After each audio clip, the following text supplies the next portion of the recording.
2 വയസ്സ് മുതൽ 5 വയസ്സ് വരെയുള്ള കുട്ടികൾ വാശി പിടിച്ച് കരയുകയും അല്ലെ എന്തെങ്കിലും സാധനത്തിന് വാശി പിടിക്കുകയും ചെയ്യുമ്പോൾ നമ്മൾ എന്ത് ചെയ്യണം എന്നുള്ളത്. നമ്മൾക്ക് പല രീതിയിലുള്ള കമ്മ്യൂണിക്കേഷൻസ് ഉണ്ട്. അതായത് ഒരു കമ്മ്യൂണിക്കേഷൻ എന്ന് പറയുന്നത് അഡൽട്ട് ടു അഡൽട്ട് കമ്മ്യൂണിക്കേഷനാണ്. രണ്ടാമത്തെ കമ്മ്യൂണിക്കേഷൻ എന്ന് പറയുന്നത് അഡൽട്ട് ടു ചൈൽഡ് കമ്മ്യൂണിക്കേഷനാണ്. മൂന്നാമത്തെ കമ്മ്യൂണിക്കേഷൻ എന്ന് പറയുന്നത് പേരൻറ്റ് ടു ചൈൽഡ് കമ്മ്യൂണിക്കേഷനാണ്. നാലാമത്തെ തരം കമ്മ്യൂണിക്കേഷൻ എന്ന് പറയുന്നത് ചൈൽഡ് ടു ചൈൽഡ് കമ്മ്യൂണിക്കേഷനാണ്.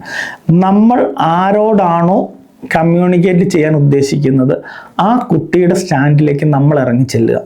നമ്മൾ ഇറങ്ങി ചെന്നിട്ട് അവൻ എന്തിനാണോ വാശി പിടിക്കുന്നത് അവൻ്റെ സ്റ്റാൻഡിൽ നിന്നുകൊണ്ട്, ഇപ്പം ഒരു 2 വയസ്സായ കുട്ടീനെ നമുക്കൊരു കാര്യം പറഞ്ഞ് മനസ്സിലാക്കി കൊടുക്കാൻ നമുക്ക് സാധിക്കില്ല. സോ നമ്മൾ അവൻ്റെ രീതിയിലേക്ക് നമ്മൾ ഇറങ്ങി ചെന്നുകൊണ്ട് അവനെ ഡീല് ചെയ്ത് കഴിഞ്ഞാൽ നമ്മൾ ഒരു പേരൻറ്റ് ചൈൽഡ് എന്നുള്ളതിനുപരിയായിട്ട് ചൈൽഡ് ടു ചൈൽഡ് എന്ന് പറയുന്ന കമ്മ്യൂണിക്കേഷനിലേക്ക് നമ്മൾ ഇറങ്ങിച്ചെല്ലണം.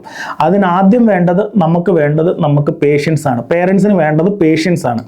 പേഷ്യൻസ് വേണം. രണ്ടാമത് ആ കുട്ടീനെ മനസ്സിലാക്കാനുള്ള കഴിവ് വേണം.